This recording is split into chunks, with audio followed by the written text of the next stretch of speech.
Hello students, आज हम हमारी पाठ्यपुस्तक मेधा का दूसरा पाठ पढ़ेंगे, नीलकंठ, जिसकी लेखिका महादेवी वर्मा जी हैं। जीवन परिचय। महान कवयित्री महादेवी वर्मा का जन्म उत्तर प्रदेश के फर्रुखाबाद में सन 1907 ईस्वी को हुआ था। इनके पिता का नाम गोविंद प्रसाद व माता का नाम हेमरानी था। संस्कृत में एमए उत्तीर्ण करने के बाद ये प्रयाग महिला विद्यापीठ में प्राचार्य हो गई। कुछ समय तक इन्होंने चांद पत्रिका का संपादन किया। इनकी साहित्य सेवा के लिए प्रधानमंत्री ने इन्हें पद्म भूषण की उपाधि से अलंकृत किया।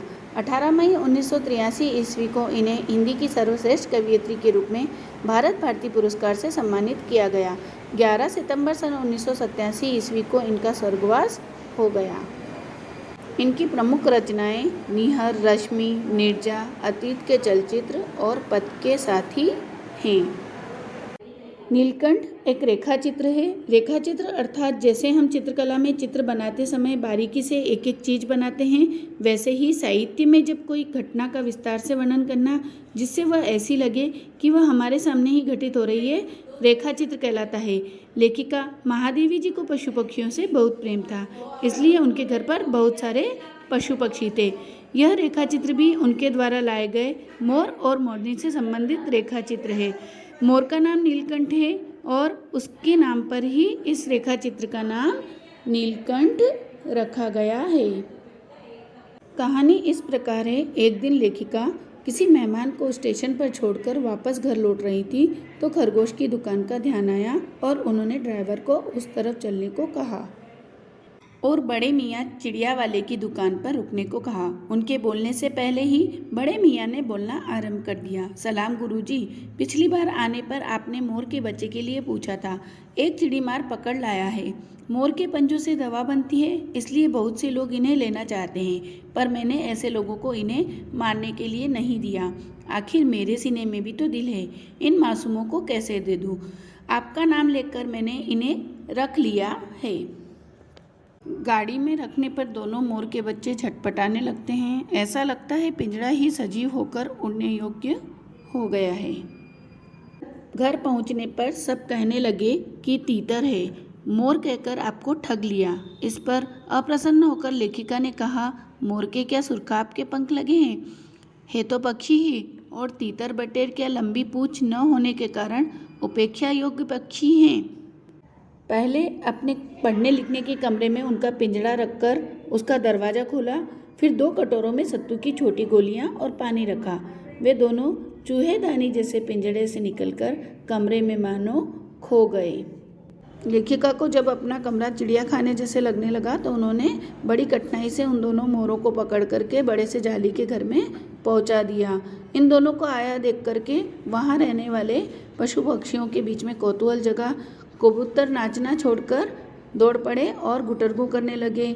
ऊन जैसे छोटे छोटे खरगोश उनके चारों ओर उछल कूद मचाने लगे। तोते भी एक आंख बंद करके उनका परीक्षण करने लगे। ऐसा लगा जैसे उस दिन चिड़ियाघर में भूचाल आ गया हो। इस प्रकार रहते हुए वे दोनों मोर के बच्चे बढ़ने लगे। मोर के सिर की कलगी और सघन, ऊंची तथा चमकीली हो गई। चोंच और पैनी हो गई। गोल आंखों में नीलमणि की चमक झलकने लगी। उसका गर्दन ऊंची कर देखना, विशेष भंगिमा के साथ उसे नीची कर दाना चुगना, पानी पीना, आंखें टेढ़ी करके शब्द सुनना आदि क्रियाएं कैसी थीं? बहुत ही सुंदर थी, जिनका अनुभव हम देखकर कर सकते हैं, चित्रों के द्वारा नहीं किया जा सकता। मोरनी का विकास मोर के समान चमत्कारिक तो नहीं हुआ, परंतु अपनी लंबी धूप छाई गर्दन, हवा में चंचल कलगी, शाम श्वेत रंग वाले पंख, मंथर यानी धीमी गति से वह भी मोर की सच्चा साथी होने का प्रमाण देने लगी। नीलाभ ग्रीवा के कारण, मतलब नीली गर्दन के कारण, लेखिका ने मोर का नाम रखा नीलकंठ, और उसकी छाया के समान रहने के कारण मोरनी का नाम उन्होंने राधा रखा। नीलकंठ अपने आप को वहाँ का सेनापति समझने लगा। वह सबको एकत्र करके वहाँ ले जाता जहाँ दाना दिया जाता था, सबकी रखवाली करता। किसी ने कुछ गड़बड़ की तो अपनी तीखी चोंच से उसे दंड देने के लिए दौड़ पड़ता। खरगोश के छोटे बच्चों को कान पकड़कर ऊपर उठा लेता और जब तक वे चिल्लाने न लगते उन्हें अधर में लटकाए रखता। कभी कभी उनका कर्णवेध संस्कार भी हो जाता था। सजा के समान ही उन जीव जंतुओं के प्रति उसका प्रेम भी असाधारण था। नीलकंठ ने अपने प्रेम का प्रमाण देकर सबको आश्चर्यचकित कर दिया। एक दिन क्या होता है, जाली घर में पानी निकलने के लिए जो नालियाँ थीं उनमें से एक नाली खुली रह जाती है और वहाँ से एक सांप जाली के भीतर पहुँच जाता है। सब जीव जंतु भागकर इधर उधर छिप गए। केवल एक शिशु खरगोश सांप की पकड़ में आ गया। निगलने के प्रयास में सांप क्या करता है, उसका आधा पिछला शरीर तो मुंह में दबा लेता है। शेष आधा जो बाहर होता है उससे वह खरगोश चींची का स्वर भी निकालता है, परंतु वह धीरे होने के कारण किसी को सुनाई नहीं देता। नीलकंठ दूर ऊपर झूले में सो रहा था। उसके चौकन्ने कानों ने उस मंद स्वर की व्यथा को पहचाना और पूंछ पंख समेटकर सर से एक पल में नीचे आ गया। शायद अपनी सहज चेतना से ही उसने समझ लिया कि सांप को फन पर चोंच मारने से खरगोश भी घायल हो सकता है। उसने सांप को फन के पास पंजों से दबाया और फिर चोंच से इतने प्रहार किए कि वह अधमरा हो गया। मोर कैसा होता है पता है बच्चों आपको? मोर वीर कलाप्रिय पक्षी होता है, इसलिए हम उसे बाज, चील आदि की श्रेणी में नहीं रख सकते। मेघ जब आते थे, बादल जब आते थे तो उनकी सांवली छाया में वह क्या करता था, नीलकंठ क्या करता था, अपने गुच्छे जैसे पंखों को मंडलाकार बना करके नाचने लगता था और उसके नृत्य में एक सहजात लयताल रहता था। राधा नीलकंठ के समान नहीं नाच सकती थी, परंतु उसकी गति में भी एक छंद रहता था। वह नृत्यमग्न नीलकंठ की दाहिनी ओर के पंख को छूती हुई बाईं ओर निकल आती थी और बाएं पंख को स्पर्श करके दाहिनी ओर। इस प्रकार वह उसकी परिक्रमा करती रहती थी। नीलकंठ ने पता नहीं कैसे समझ लिया कि लेखिका को भी उसका नृत्य बहुत अच्छा लगता है। एक दिन जब अचानक जाली घर के पास पहुंची तो वह झूले से उतर करके नीचे आ गया और अपने पंखों का सतरंगी मंडलाकार छाता तान करके नृत्य की मुद्रा में खड़ा हो गया और तब से यह नृत्य मुद्रा नित्य का क्रम बन गई। प्राय लेखिका के साथ में कोई न कोई विदेशी अतिथि पहुंच जाते थे तो नीलकंठ की मुद्रा को अपने प्रति सम्मान प्रदर्शन समझ करके प्रसन्न हो जाते थे। कई विदेशी महिलाओं ने तो उसे परफेक्ट जेंटलमैन की उपाधि भी दे डाली। नीलकंठ और राधा की सबसे प्रिय ऋतु वर्षा ऋतु थी।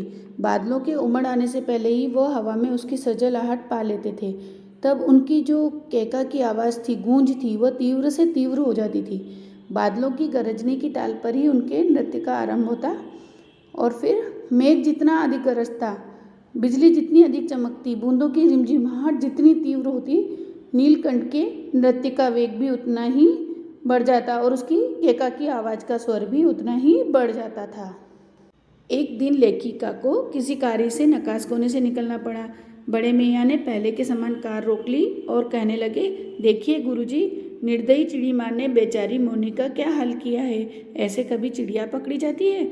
आप ना आई होती तो मैं उसके सिर पर इसे पटक देता, पर आपसे भी अधमरी मोरनी ले जाने के लिए कैसे कहूँ। लेखिका उसे 7 रुपये में खरीद लाई। एक बार फिर लेखिका के पढ़ने लिखने का कमरा अस्पताल बन गया। उन्होंने मोरनी के चोटिल पंजों की मरहम पट्टी और देखभाल की तो वह महीने भर में अच्छी हो गई। उसकी उंगलियां वैसी ही टेढ़ी मेढ़ी रही, परंतु वह ठूठ जैसे पंजों पर डगमगाती हुई चलने लगी। तब उसे जालीघर में छोड़ दिया गया और उसका नाम रखा गया कुब्जा। नाम के अनुरूप वो स्वभाव से भी कुब्जा ही प्रमाणित हुई। अब तक नीलकंठ और राधा साथ साथ रहते थे। अब कुब्जा उन्हें साथ देखते ही मारने दौड़ती। चोंच से मार मार कर उसने राधा की कलगी नोच डाली, पंख नोच डाले। कठिनाई यह थी कि नीलकंठ उससे दूर भागता था और वह उसके साथ रहना चाहती थी। उसकी किसी भी जीव जंतु से मित्रता नहीं थी और वह किसी को नीलकंठ के पास भी नहीं आने देना चाहती थी। इस बीच राधा ने 2 अंडे दिए जिनको वह पंखों में छिपाए बैठी रहती थी। पता चलते ही कुब्जा ने चोंच मार मार कर राधा को ढकेल दिया और फिर अंडे फोड़कर ठूठ जैसे पैरों से सब और छितरा दिए। लेखिका ने जब राधा को अलग बंद किया तो उसने दाना पानी छोड़ दिया और जाली पर सिर पटक पटक कर घायल कर लिया।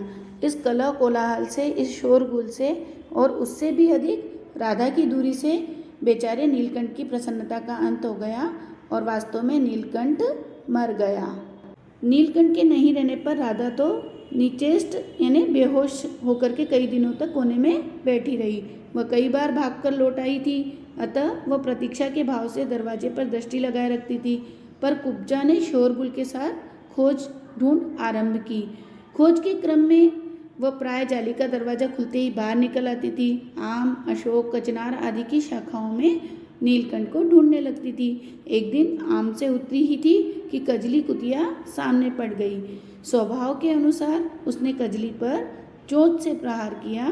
फलस्वरूप कजली के 2 दांत उसकी गर्दन पर लग गए।